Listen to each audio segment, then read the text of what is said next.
Breakfast at Fishinies, and good morning. As always, we're going to try to frame this thing properly, and we'll do it with your help. Get in, get on, be good. I'm Mike Fisher, by the way. This is the Fishbowl. That is the Star. Bring something of intellect to the table. When we do live or like live, I check and review every single comment. 74,000 fish heads in Cowboy Nation sometimes. Can't be wrong. Cowboys rumors about Micah Parsons and a trade continue to persist. They are rumors in the sense that they're out there floating around in the ether. Where we need to define them more clearly is it a rumor if I start it just for the purpose of, I make it up just for the purpose of me being able to do a TV segment about it or a radio segment about it or a YouTube broadcast or our podcast. By the way, you can get the Fish Report via podcast as well, thanks to IndyCar Tim and Tony Fisher. I want to write about it at cowboyscountry.com, and so I'm going to start a rumor that justifies the writing about it. I'm seeing a lot of this happen. You're seeing a lot of this happen. Somebody wrote a big blockbuster, I think it was Fox Sports, big blockbuster. The rumors persist. Yeah, but the rumors don't have any substance. So sometimes we need to, in this profession, we need to find the origin of the rumor and find out if it's true. And when we find out it's true, we need to write that it's false. And I've done that repeatedly on the Micah Parsons thing. That doesn't mean we can't have some parlor game fun to help us illustrate how the Cowboys have come to their decision. No, we're signing him. And whether or not the decision is right. So let's do that this morning. We'll play a little fantasy trade as long as we've put down the groundwork here. Cowboyscountry.com. I'm begging you to go there. We need you. The light bill, we got to keep the light bill on here. Cowboyscountry.com. Get there. First to report, 3 weeks ago now, that the two sides have, quote, exchanged contract proposal numbers. Remember? And then a couple days later, Jerry Jones came out and confirmed that we're in agreement on a lot of principal things. And then Terrence Parsons, Micah's brother, came on here, and we started talking about 5 years and $40 million. And then the next thing you know, the newspaper writes, could be $200 million. Yes, it could, because 5 times 40 is 200. Amid all of this, we've got a continuation of the assortment of unfounded rumors.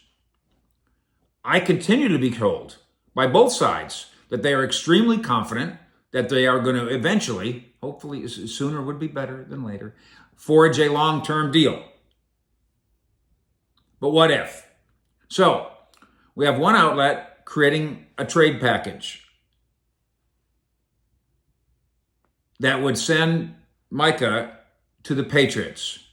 Now, one thing we have to do on these concepts, and again, it's all fun to talk about. I can see it right now. Why are we even talking about this? I'm going to explain why we're talking about this, especially, Fish, why are we talking about this if we know it's not, you're saying it's not going to happen? I'll get there too.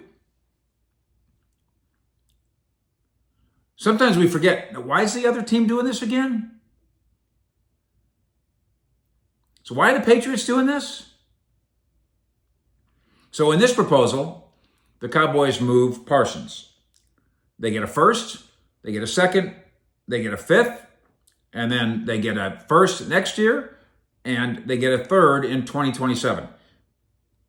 The hub of the wheel here is you get 2 first-round picks. I'm not trying to slap away the idea of getting a 5th-round pick this year or getting a 3rd-round pick in 2027. Okay. The hub of the wheel is the 2 number ones. And that part sounds about right. We know the Khalil Mack story we've talked about a lot. A big part of this, obviously, is Dallas keeps 12.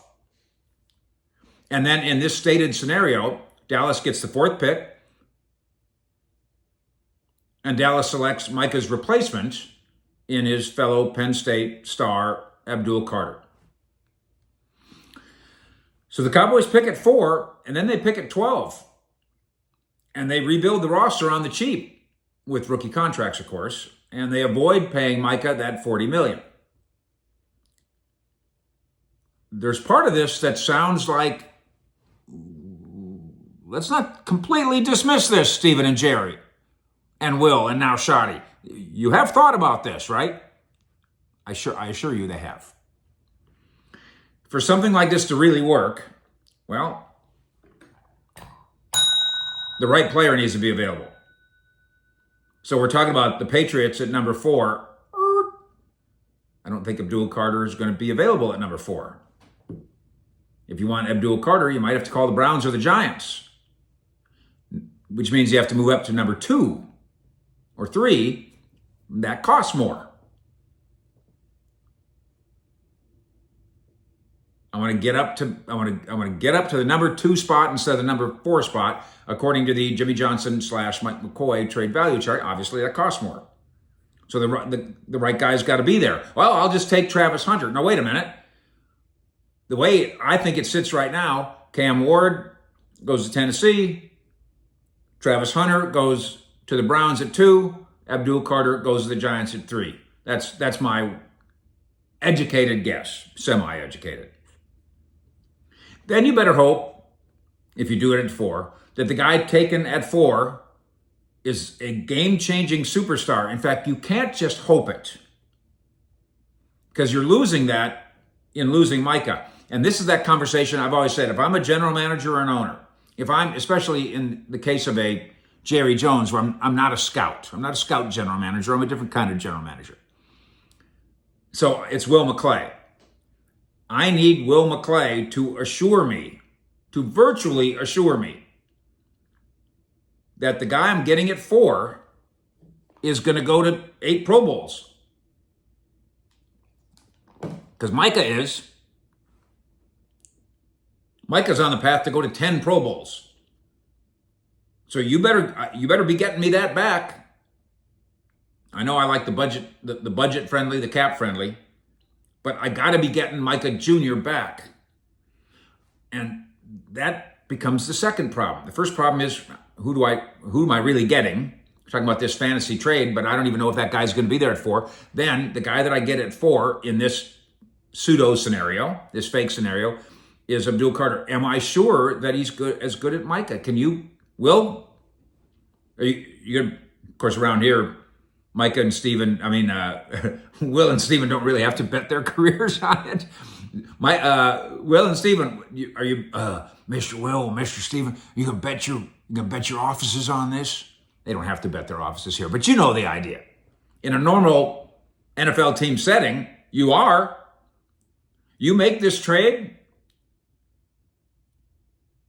trading away a 10-time Pro Bowl 25-year-old superstar and bring in a bust, you're fired. That, by the way, most teams don't make this kind of deal. It doesn't happen that often. One of the reasons it doesn't happen is because the general manager knows this is way too risky. I'm going to get my ass fired for this. That can be portrayed as an advantage in Dallas. I know that not many people think that the Jones setup is an advantage, but in this case it is. They don't have to be scared of doing what they think is right because they're not getting fired for it.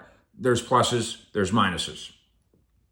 But the fact is, no rookie is a guarantee. No rookie is even a virtual guarantee.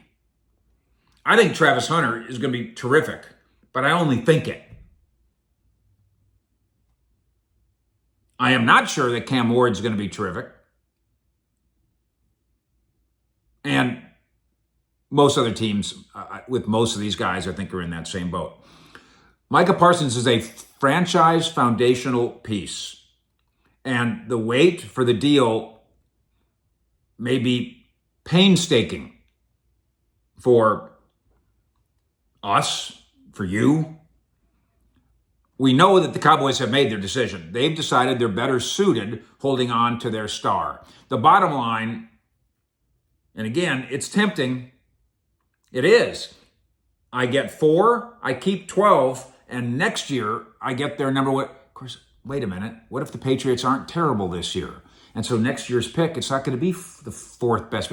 What if next year's pick in the first round is the 21st pick? Doesn't look that attractive anymore, does it? To me, finding the 50th guy on my team, finding a 5th round pick who can make the team, those aren't the hard things.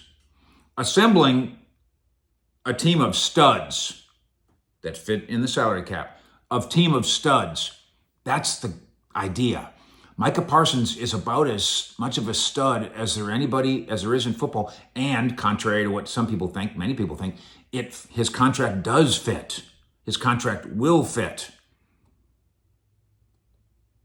So, bottom line here, we can do this exercise in good faith because we know the Cowboys have. And then we can all come to whatever conclusions we want. And as I'm sitting here this morning telling you, as we get you urged to go to cowboyscountry.com, and remind you, we'll see you again at Fish at 6, cowboyscountry.com. The fantasy trade idea, the what if idea, it's fun. It's fun for fans, it's fun for media. And I think one of the reasons it has merit is because we know that the actual teams play these very same games. Fish out.